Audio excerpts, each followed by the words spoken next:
Welcome to Straight from the Horse's Mouth, where we cut the BS and give you the truth all about sports. Once again, I am Bryce, the host of Bryce Davis. What's good? Back in building for another episode. First off, how are you? How you been? Ready for Thanksgiving.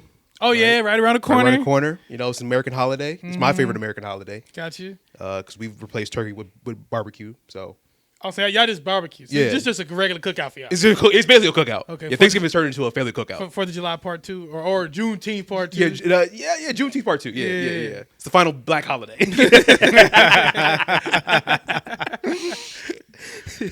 Yo, it is crazy to think that, you know, because this time last year, you know, we only done a couple episodes, but then, hell, we had just completed we just elected a president. You know, what I'm saying? Facts. It's crazy to think like where we were, not only as a podcast but as a country a year ago compared to where we are right now. But yeah. So yeah, by the time this drops, it'll be like Bryce said, it'll be Thanksgiving. So happy Thanksgiving to everybody out there, to you and your family. And again, thanks for the support. We're thankful for that, and continue to support us as we continue to drop more videos and content in the near future. But anyway, man, let's get into it. Today's a bit of a different show, different podcast. Primarily because while we do have sports topics, they are leaning in a different direction.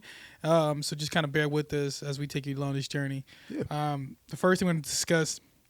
So one of my favorite people to watch, right, is when it comes to podcasts is Pablo Torre.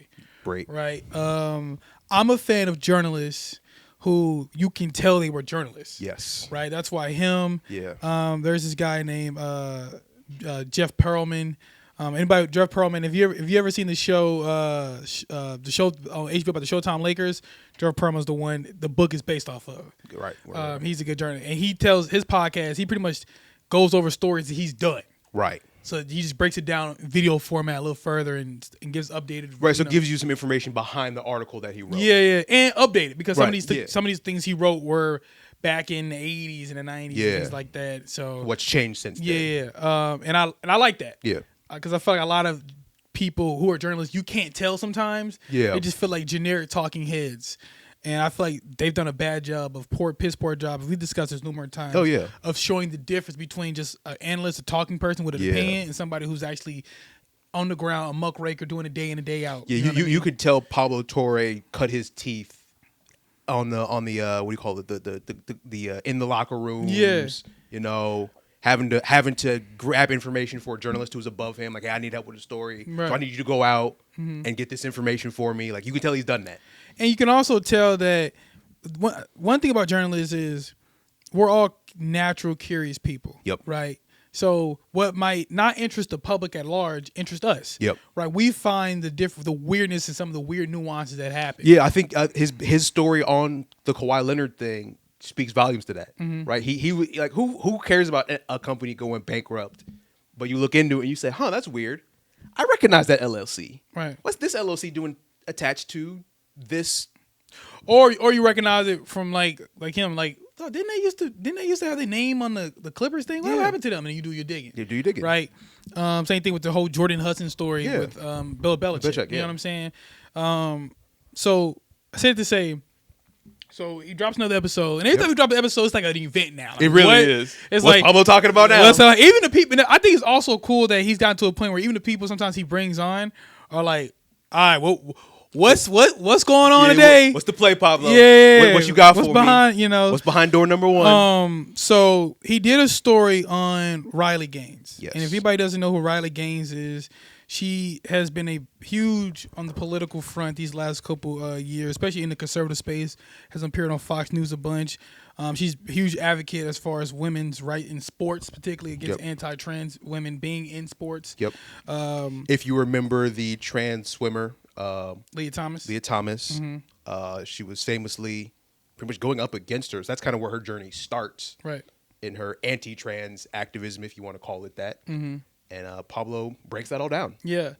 And so my huge takeaway from the story was, okay, what's because when it comes to writing, right, I don't want to say you want to always have a plot twist, But you always want to come from a angle that's surprising, catch people off guard, right? Yep.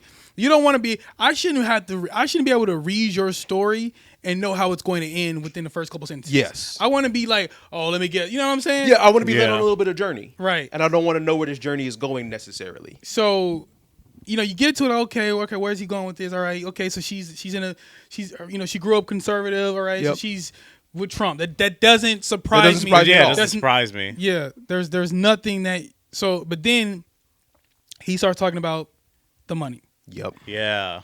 And in the words of Stephen A. Smith, follow the money. If you have any questions about anything, follow the money. Yep. Follow money to everything.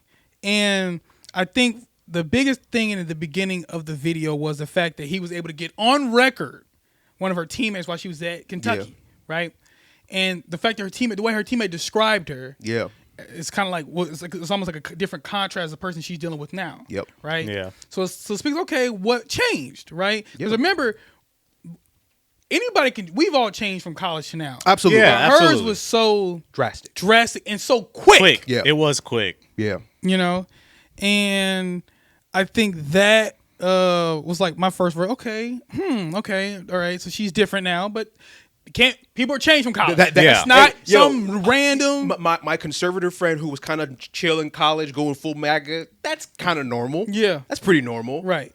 So then he starts talking about, the amount of money she was getting, the speaking engagement, the fact that the fact that a lot of candidates across the U.S., regardless of the state they were in, were using her for campaigns. Yep. Okay, I get it. I see what's happening. I get because again, going back to the Leah Thomas thing, I think she's one of the few many athletes who was like, I'm standing up to having a trans athlete in my sport. And once you start on that path and people start platforming you, I wouldn't want to give that away. Mm-hmm. If I'm being 100% honest, if I'm starting to get platformed by political parties and they're giving me a lot of pull to say what I want to say and kind of do what I want to do. Post college, I'm still being able to do this. I'm going full grifter. Yeah, I do it, and that's the thing. To me, it's not even about the platform because that matters too. But it's about the money behind the platform. Yeah, the money behind the platform. Yeah, like you're getting funded. Oh, how much? And we know people. We know it's 2025. We know people will sell their soul for whatever. Absolutely, people will sell their own family up the river for a few. For a couple of dollars and a bag of chips. Yeah, like they do it. So. That part is what I found interesting. Is the grifting part. Yeah. Right? Which is she did all of this. So first it begs the question of how sincere was the initial? How sincere are you? Yeah. Right? I was questioning that too. Because when I was just listening to them talk to the teammates, ex-teammates, but behind the scenes you have a coach who is sexually abusing your teammates there too, but you don't want to speak out on that. Right. That's crazy. Well, because especially when you position yourself as like this woman activist, that's the problem, right? So you're talking about speaking up for women, but you're protecting women athletes, well, in one vein and not in its entirety. It's a little sus. And for anybody who needs a little bit more context to what Austin just said, obviously you can't see Austin, he's off camera. Yeah, but so amongst all of this, it also came out while they were doing their due diligence. They were talking about. Riley's coach at Kentucky. Yep. Right. And how at first it appeared that we were going to get that he was just a hard ass coach. Yeah. Breaking rules. Yeah. Doing there are other coaches in other sports who have been fought for the same thing. Some they're not supposed to practice. Yeah, not supposed to practice, throwing chairs. Yeah. Physically and mentally. Verbally. Very Bobby Knight-ish. Yeah, Bobby Knight. Yeah, Bobby Knight type coaches. That's take it or leave it. I don't like coaches like that, but some people do. Right. But then it got worse. And then you start hearing about the verbal abuse goes further than it should. He's definitely approaching players in ways that he should not. And like you said, the sincerity of your message, when you learn about the other stuff that was going on, you claim to be a leader for your team in your book and in your story, but you don't call that out? And I think it's important to note that Riley Gaines, as far as we know, is not an quote-unquote feminist. No. It's not a quote-unquote women's quote-unquote activist. No. Riley Gaines appears to be strictly MAGA. Anti-trans. Yeah, that's it. That's it. That's it. Right. That's our cause. So, but a part of your messaging seems to want to like pull on that a little bit, but not fully dive in. Right. Yeah. And the reason why this is important is because it came out that Riley Gaines' coach not only sexually assaulted or raped one of the players, but one of the coaches. Yeah. You know what I'm saying? Who so it's like, okay, Riley, and the reason why that's important is because Riley started to the rhetoric around the whole Leah Thomas situation, and the rhetoric around how she felt around it started to increase over the years. Yes. It went from like, okay, you don't believe this athlete. It went from a fairness thing, right? It went to a safety thing, to a safety thing. To now you calling them predators. Yeah. You know, and no disrespect, you know, just to kind of use some parallel. The same rhetoric is anytime people start the same verbiage is used in all other aspects to scare. It's a scare tactic. It's a scare tactic. Yeah. Right? They've used it with the LGBT community and large. So they used it with black people. In the 90s, Hillary Clinton called young black men. They say they were going to turn from criminals to super predators. Super predators. Yeah. You know what I'm saying? So like that phrase is always thrown out there to make people go, "Oh my god! Oh my gosh! I don't feel safe now." Yeah, and the truth. Here's the thing with the whole trans thing: whether you believe, whatever side you land on, the truth of the matter is, it's not It's not enough people. Who are trans. Who play sports. Let alone at a high enough level. For this to be that big of a deal. Absolutely. You know what I'm saying? Absolutely. You know, they might make up 0.1% of the total college athlete population. If that. I'll be honest with you, you could probably, men and women, it would not shock me if you can count on maybe 2 hands as far as how many trans athletes actually. I'd be shocked. Yeah, if you could get up to double digits, I wouldn't be shocked, but I'd be like, that's probably about it. Yeah. If you said 20, I'd be like, that's about right. Yeah. Out of how many college athletes, all divisions, all colleges. Divisions? Yeah. You said 20. Yeah, fair enough. So it begs the question of, okay, are you sincere or not? Yep. Because if you're about protecting women from predators in sports, then it shouldn't matter. Yeah, whether trans, gay, whatever. It don't matter. A predator's a predator. Yep. Yeah. You call it out. Don't call this coach your friend who you called him multiple times. You know what I'm saying? Mm-hmm. And and then I feel like she put more on us on on the school than she did on Kentucky than she did the coach. Yeah. You know. But then you contrast that with what happens in gymnastics, right? Gymnastics goes full, like every female athlete was like, nah, he gotta go. Yeah, Larry Nassar. Yeah. He gotta go. And every female athlete that he assaulted, they came out, and even the ones who weren't assaulted were like, no, we stand with them because we don't want him in our sport. Right. So how come gymnastics has the gumption and the balls to do what you, Riley, who claims to be a leader, can't? You can't even do it for one coach. And your organization, not to mention this is a guy who interacted with several Olympians. Come on now. Right. Like what are we doing? And again, it speaks to the whole grifting thing, right? It's this point, it feels like it's bigger than her, right? Yeah. People saw the momentum she was having and seized an opportunity to spread their own beliefs and rhetoric. Oh, okay, we can flip this into an entire movement, anti-trans movement. Yeah. Right? So where was a fairness in sports is now just anti-trans across society in all aspects, which is what it's become. And the reason why I think it was important to highlight is because I think every day, especially on television, and now with the invention of podcasts, everybody has a mic in their hand. Absolutely. So everybody you take for face value, right? You don't it's not in our nature to look at a screen and assume that we're being lied to. Absolutely. Or that we're being played or being fooled. Because that's the worst way to live your life. Right. Right? No one wants to live their life having to question every single thing that everybody says. I would want to take you at face value. I feel like I want to believe that you believe what you're saying. Right.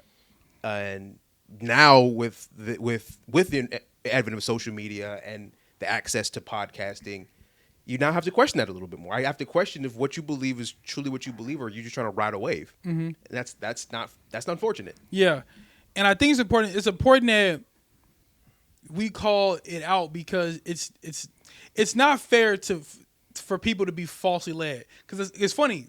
This is the second time I've ever heard of quote unquote grifters in this type of environment. Yeah. The first time I heard of it, and it wasn't even I heard about it. I read about it without knowing what I was reading. Yeah. And so I stumbled upon, I think it was like last year, 2 years ago. It was like a Reddit post or maybe an article. Okay. It was about Clay Travis. Okay. And somebody was like, has he always been like this? And then somebody came out who went to school with him. I don't know if it was at Vanderbilt. I forget which school he was at. But they were like, no.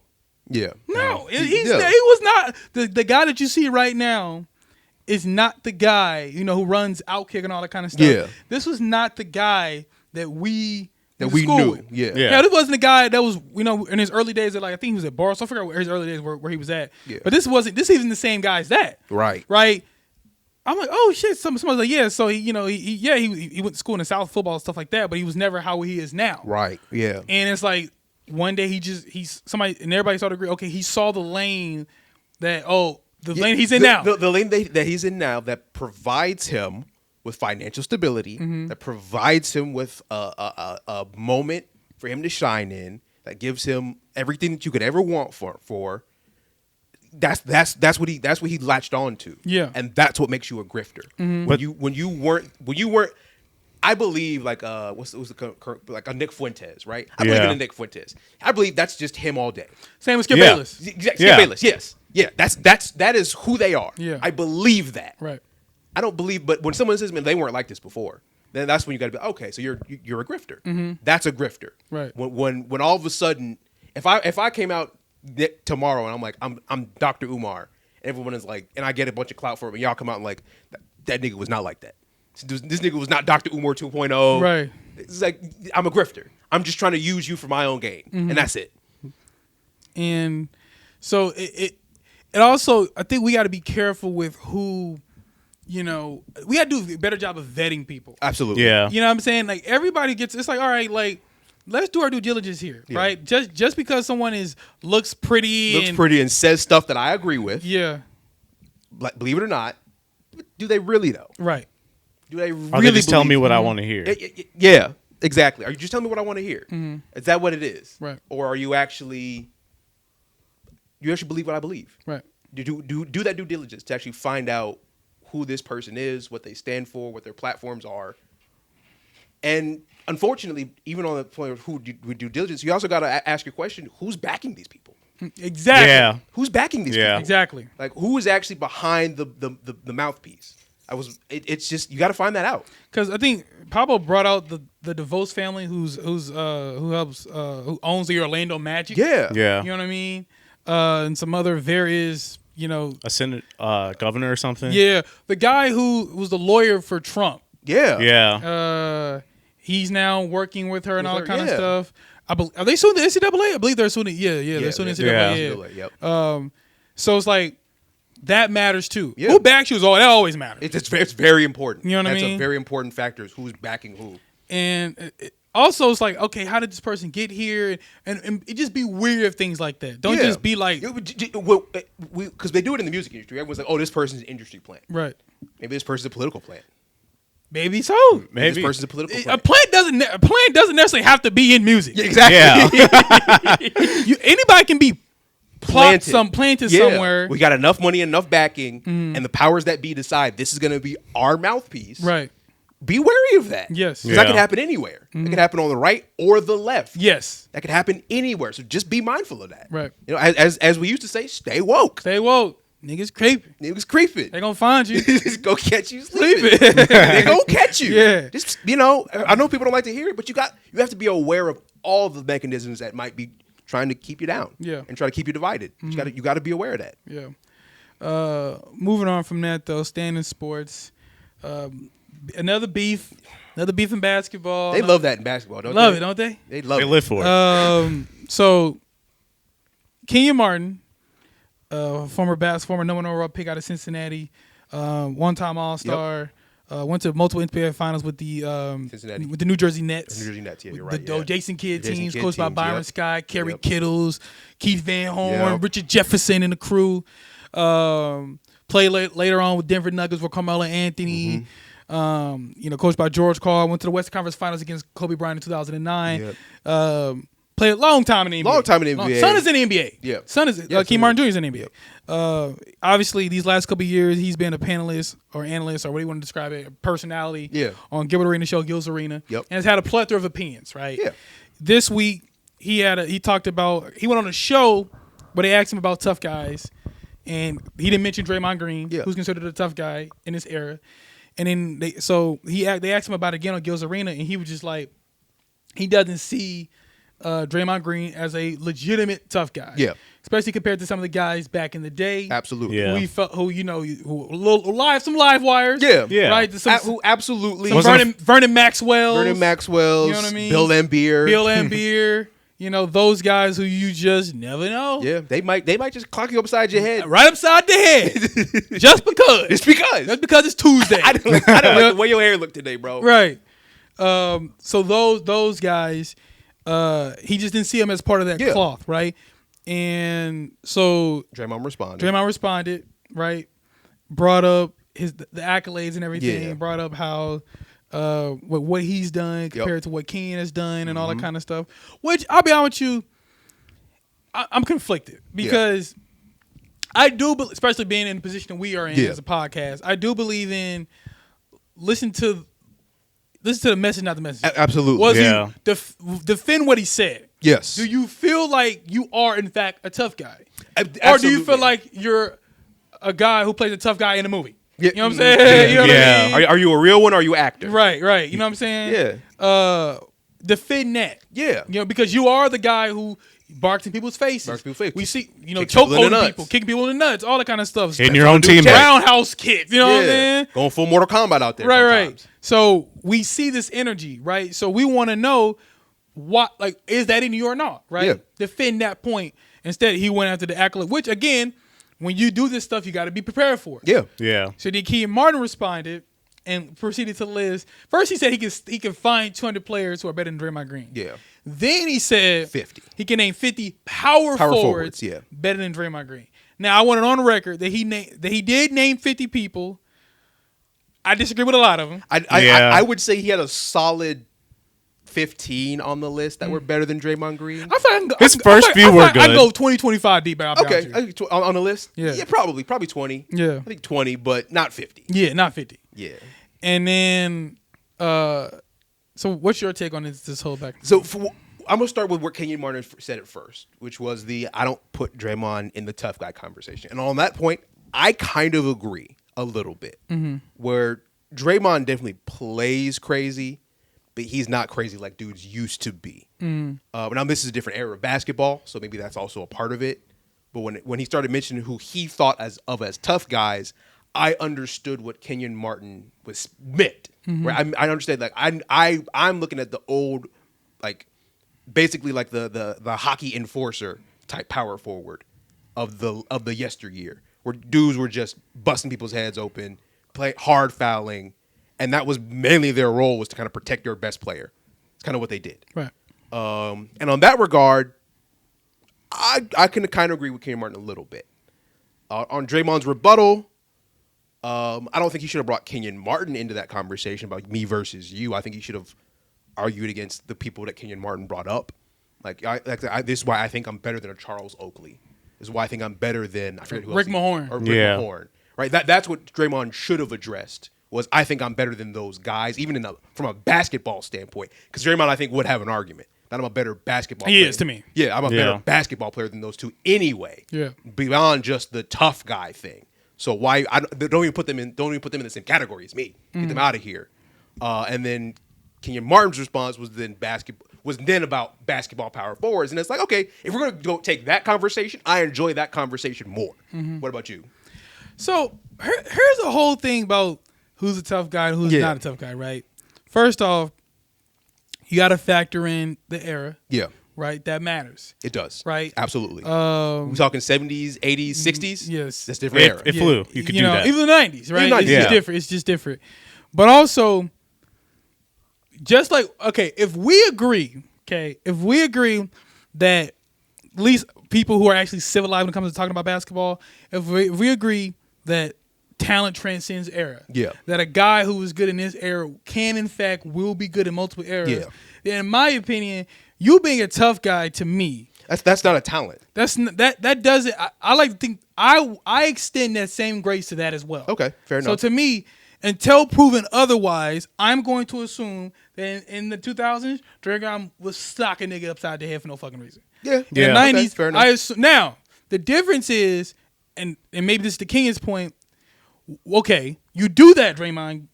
A guy socks you back upside the head, in the words of Charles Barkley, hey, you got a head too. Yeah. You know what I'm saying? Yeah. So he's hit you back up in the head. Now what's after that? Yeah. What's the response? Are we still going to get the roundhouse kicks? Are we still going to get the chest stomps and all that? Choking out. The nut taps and all that. Yeah. Right? Because if we do, cool. Yeah, facts. You know what I'm saying? You one of them. Right. One of them. Right. But until then, but also one thing I don't like is I don't like just trying to prove who's tough or who's not. I don't care for that gives conversation. a fuck? I don't care for that conversation because this is basketball. Because I'll be honest with you, all those guys, all the quote unquote tough guys, for the most part, let's call a spade. Unless you can be as tough as you want to. Yeah. If you're not actually doing anything to actually contribute to us winning basketball games, I don't give a damn. Facts. You know what I'm saying? Facts. Like I like tough guys who do both. Like Bill Laimbeer contributed to winning. Absolutely. He was a tough guy, but he was also a really good Charles center. Oakley contributed to winning. Yes. You know what I'm saying? Vernon Maxwell won a championship as a starting guard on the Houston Rockets in '94. You know what I'm saying? Like there are a lot of guys, they were tough, but they actually they did more. They were more than just. I don't want to. I hate the fact that we use. Oh, they were just tough guys. Well, I mean these guys were basketball players too. Yeah. Some of these guys they just didn't take shit. There's a difference. Yeah. They were men. You know what I'm saying? Yeah. There was an era where I'm absolutely not going to let you disrespect me. Yeah. Talk to but me I'm crazy. also going to put 20 on your head too. Exactly. Yeah. I'm going to do both. Or whatever your role is. Yeah, whatever your role is. Yeah. But I'm going to beat you in basketball and as a man. Right. And that's just how it is. So to me, my thing is, okay, is Draymond tough or not? It's like in my opinion, we don't know. We can't say yes or no because we don't seen it. Yeah, we know he's on the basketball court. Yeah, he's a defensive mind. He's a defensive minded player. Plays with his heart on his sleeve. Yep. Can be a little bit unstable sometimes. Yeah. Right. To me, until proven otherwise, I think for this era he gets that title. Yeah. He's a tough guy in this era. Yeah. And if we extend the same grace to other aspects of the NBA, then we should extend the same grace to this aspect of it as well until proven otherwise. Yeah. Because if that's the case, there's a lot of dudes back then who got G-checked and didn't do shit afterwards. Facts. You know what I'm saying? Yeah. And also, I'll be honest with you. This is just me personally. Huh? Fighting has never made you tough. I've been on the record saying that. Yeah, I agree with that. Let's use Kenyon Martin as an example. He used the Kevin Garnett example of Carmen and I said call her people bitch ass niggas, and he was like, who the bitch ass nigga? If I, in my opinion, if I know for a fact that I can get you out of body, get you up out of the game by disrespecting you, you're weak to me because now I know you're mentally weak. Absolutely. And Rashad McCants was trying to make that point, but I don't think he was hearing it. Right. Because that's true. If all I got to do is call you a name, and now you're trying to fight me, I won. Yeah. I got you out the game. Exactly. Yeah, because you fight me, you get ejected, bro. Think Reggie Miller when he got in John Stark's head and John Stark's head butted him. Yeah. You know what I'm saying? Like, so to me, Kenyon Martin, yes, you may be tough out on the streets, but there's difference between street toughness and NBA toughness. Yeah. Right. You may get brownie points in the street for doing that. Absolutely. But in the NBA, you get kicked out of a game, now your team mad at you, and we just beat you. Thank you for the dub. Thank you. Exactly. You know what I'm saying? Thank you. And again, we know we can control you. I tell you all the time, if I know I can control your emotions, you a pawn to me. Exactly. I can play with you. And if I can play with you, you weak. You a toy. Yeah. Do we consider toys tough? Because let's talk about that. Let's talk about that KG example. KG knew that. KG wasn't just wild to be wild's sake. He was trying to be rough to try to get somebody to get rough with him so that way they get out of their body. Yeah. That is exactly what KG's game was. When he did the la stuff with Carmelo Anthony. Yeah. That was a mental game he was playing. That wasn't just a tough guy game. I'm trying to get you out your game. Right.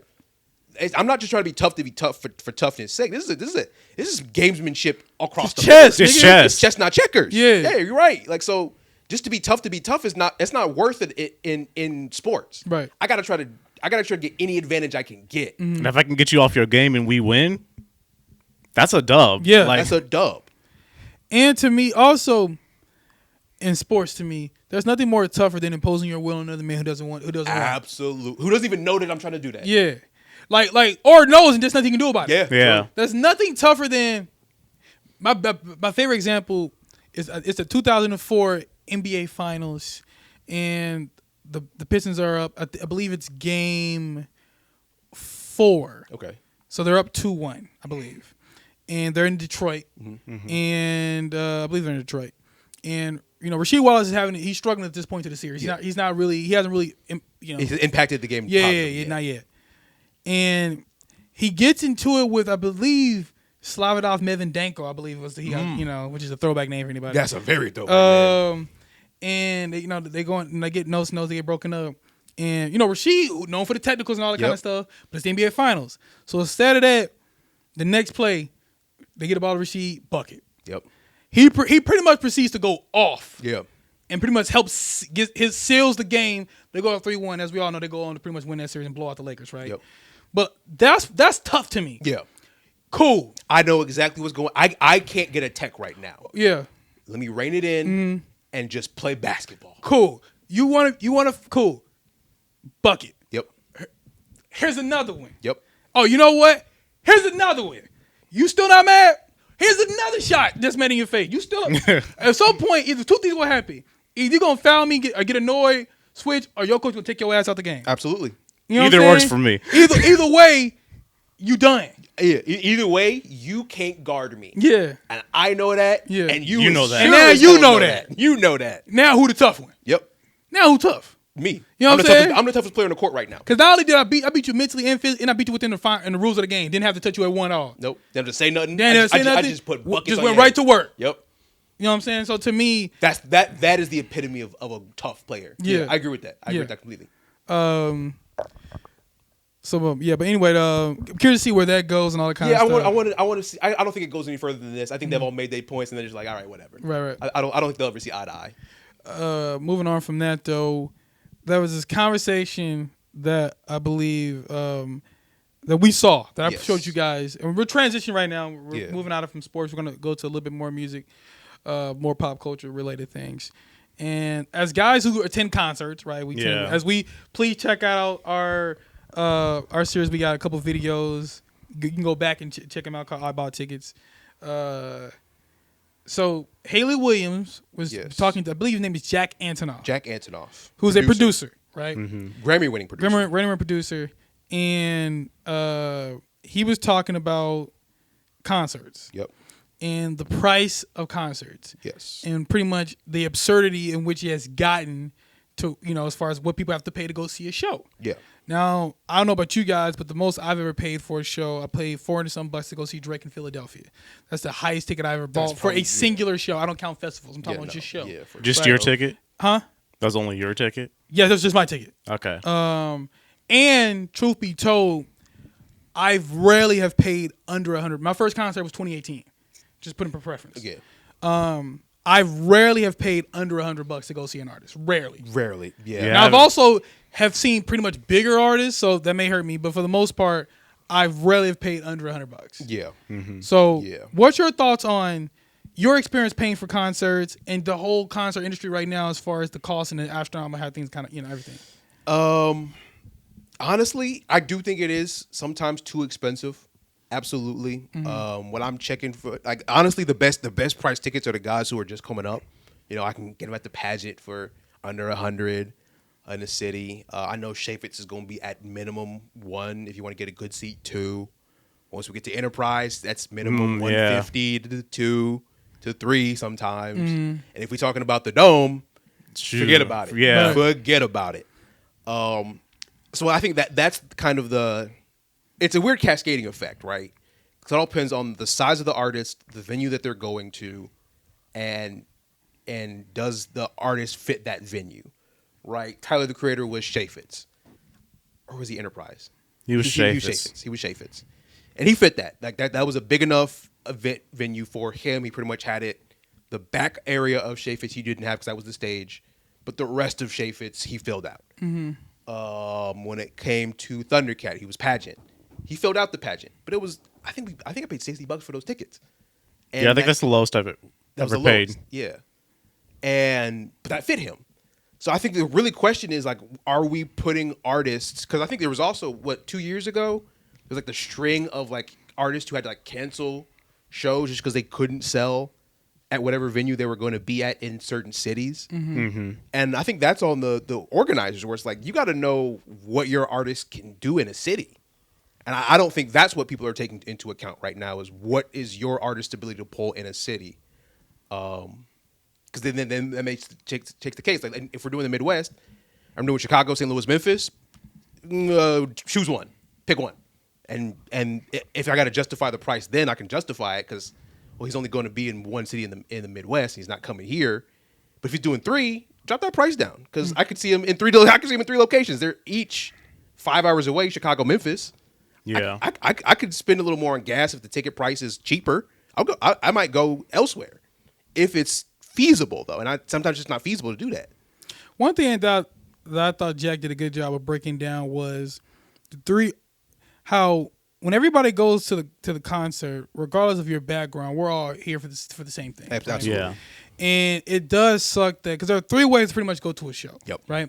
You have the people who got lucky and paid face value. Yeah. Right. You know, if you go on Ticketmaster, you get in the queue. Yep. So those people, right? Then you have the people who have the bread to just overpay. Yeah. Right? I missed the queue or whatever. Oh, it's last minute. Hey, I didn't know such as was in town. How much is the ticket? $300? Boom. I'll give it to you, right? Yeah.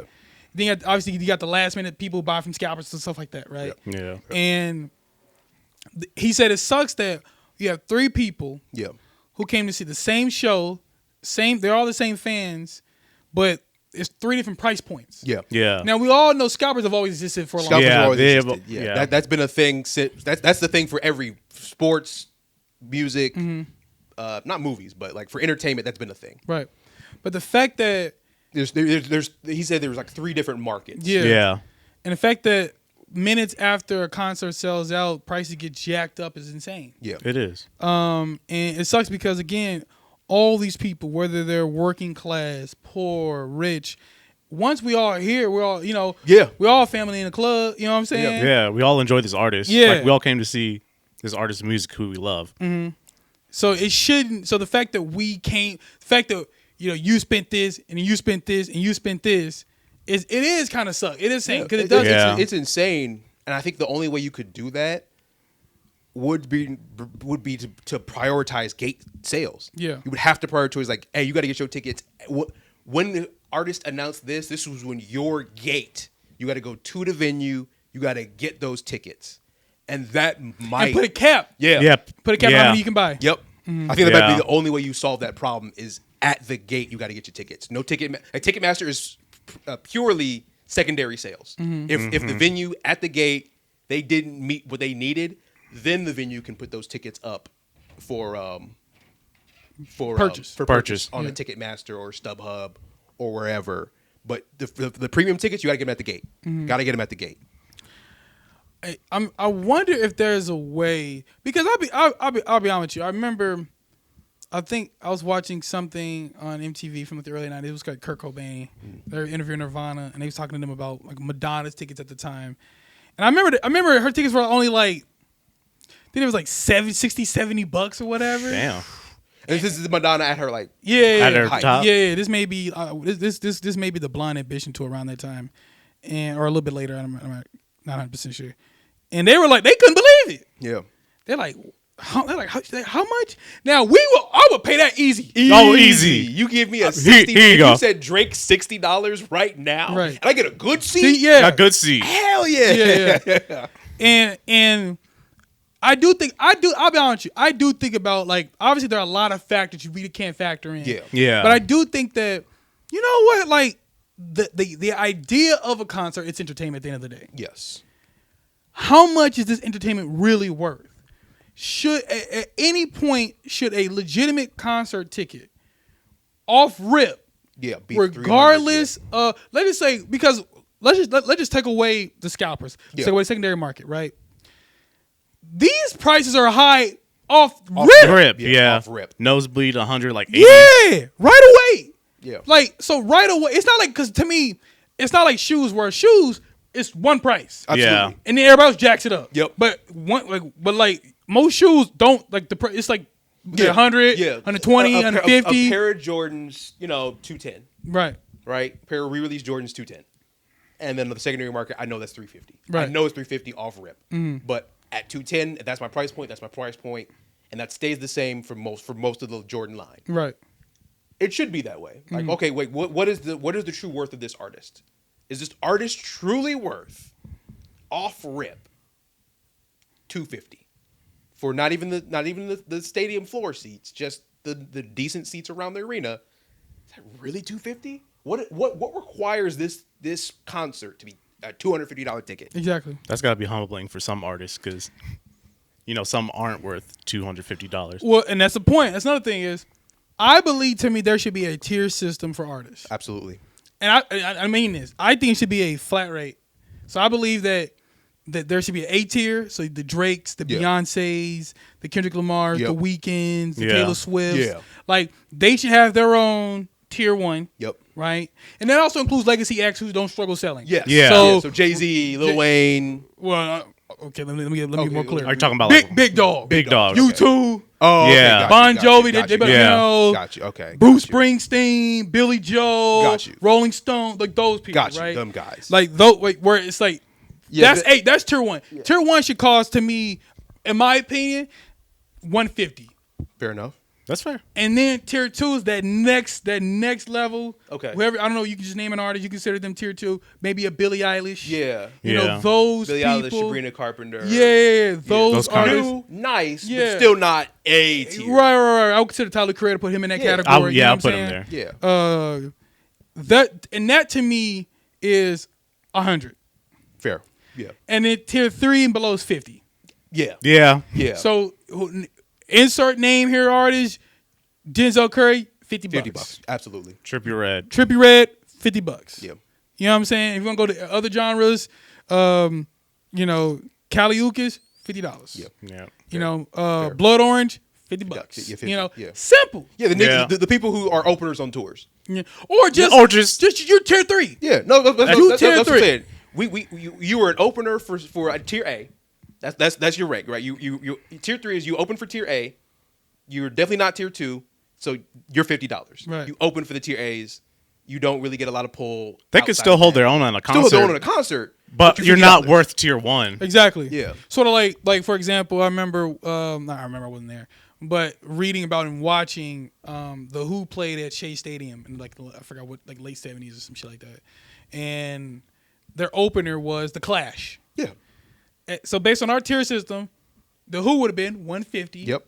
And the Clash would have been $50. Yeah. You know what I'm saying? Yeah. So, and it's not a knock against you. It's not a knock, but you got to get up to there. Yeah. You got to work to that level. But that should be the rate. Yep. Point blank. Period. Absolutely. And honestly, that might change the seating should be first come first serve. 100%. Yeah. Get y'all just like Black Friday back in the day. Yeah. You want this? You gotta fight for it. You want this floor seat? Get to the gate. Get y'all ass camp out. Yep. Tickets go online. Get your ass in line. $150 floor seat. You got it. Yep. You know what I'm saying? It's just that simple. It's that. Yeah. Absolutely. Everybody, because to me, if you waited too long and it was last minute and you in the nosebleeds or whatever, that's your fault. Maybe at the last 12th hour, if the nose will drop the price at the 12th hour. Yeah. But for the most part, everybody in this venue paid $150. Yeah, they wanted to be here. Yeah, and we all spent the exact same thing. Yep. You know what I mean? Yep. You know what I mean? It's just, and you can't be mad at the person on the floor because they went the extra mile. Yeah. Yeah. Like camped out or whatever. Because based on ID, you got to go to the gate and get it. You got to go to the gate. You can only get so many. Yeah. So you had an opportunity. Mm-hmm. You had that opportunity, and you didn't take it, unfortunately. But that's fair. That's fair for everybody. Mm-hmm. And I think it also would reboost the numbers, because I think you see that where it's like concert sales have been going down and down and down. Just because it's not feasible to go to concerts right now. Right. I think that would boost that back up, and I think people would enjoy going to concerts and entertainment again.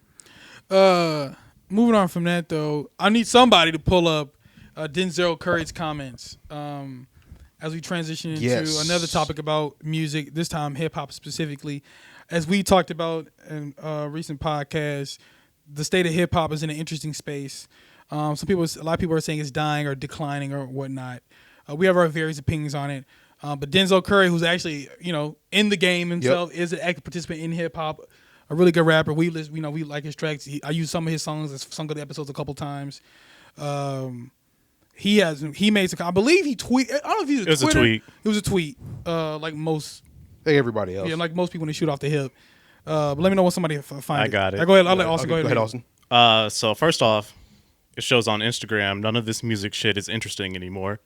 Commercial rap is dead, and I'm here for it. Shit was trash from the jump. OG's got no respect for the younger generation. New generation don't care about the craft. There's a space where they can learn from each other. We don't need another big three. F that. So, when I first saw those comments, right? Yeah. It's interesting because where was this rhetoric prior? Yeah. Because that stance to me isn't a today stance. That feels like that's a regardless of era stance. Yeah.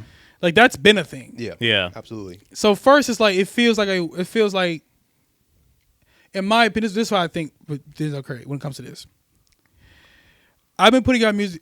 This is what I feel like he wanted to say. Go ahead, go give us the subtext. Yeah. I've been putting out music for quite a while. Mm-hmm.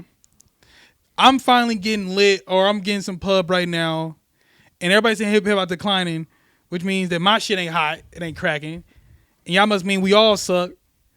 And if we all suck, that's a knock against me, and I don't think I suck, so fuck y'all.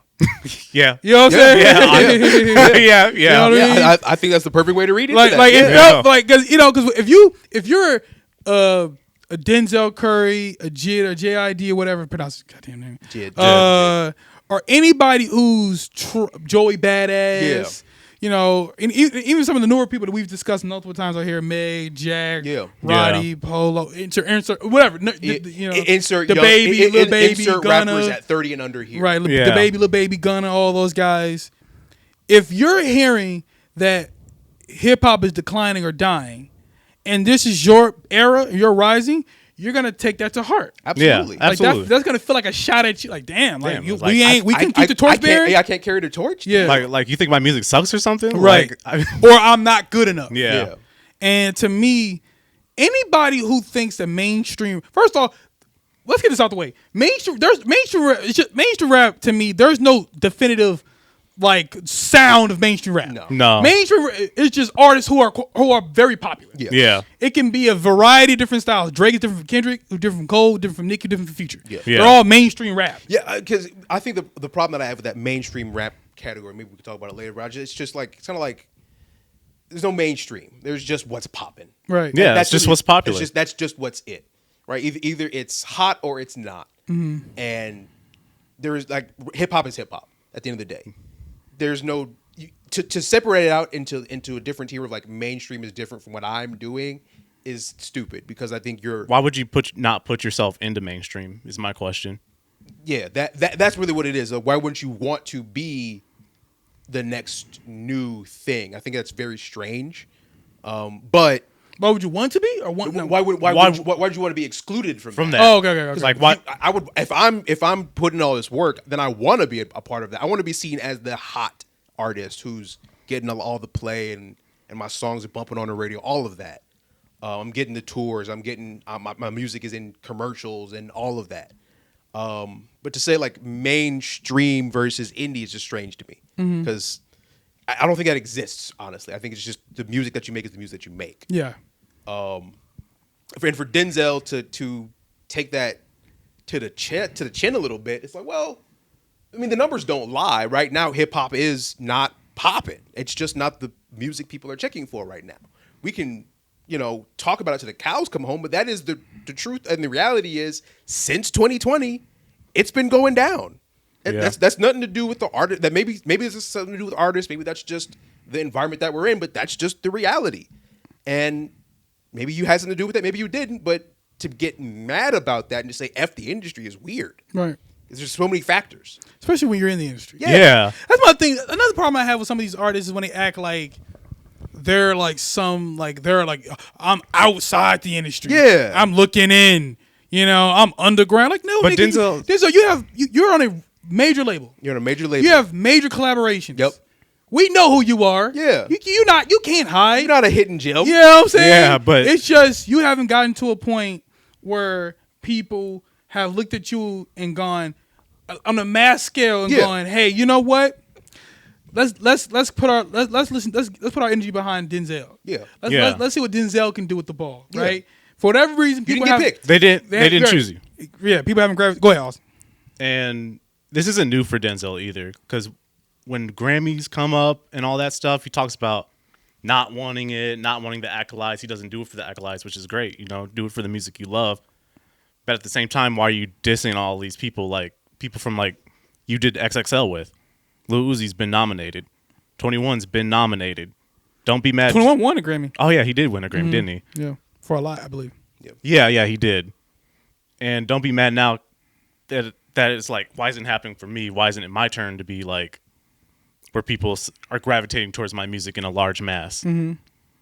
I also think, to me, because there are some things he said that are true, right? Yeah. I do think that the older generation did not do a good job of pumping up the newer generation. Absolutely. I do think they did a lot more like to them. Yeah. And kind of like stuck their nose out like, oh, this ain't him. As opposed to like reaching out back and trying to like help them. You know what I'm saying? Even like, and I also think that the new generation has been incentivized to not put as much effort into it. Absolutely. To focus on things, focus on certain aspects that have nothing to do with the actual craft itself. I don't think a lot of the new generation, and by newer I mean like 2015, 16 onward. Yeah. I don't think that they've had to figure out, okay, I need to understand this art form. I need to understand, like, do I love it? Yep.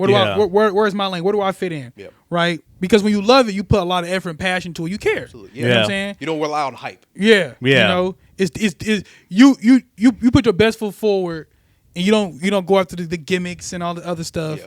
You know, and the virality and all the, you know what I mean? You actually care about the shit you putting out. Yep.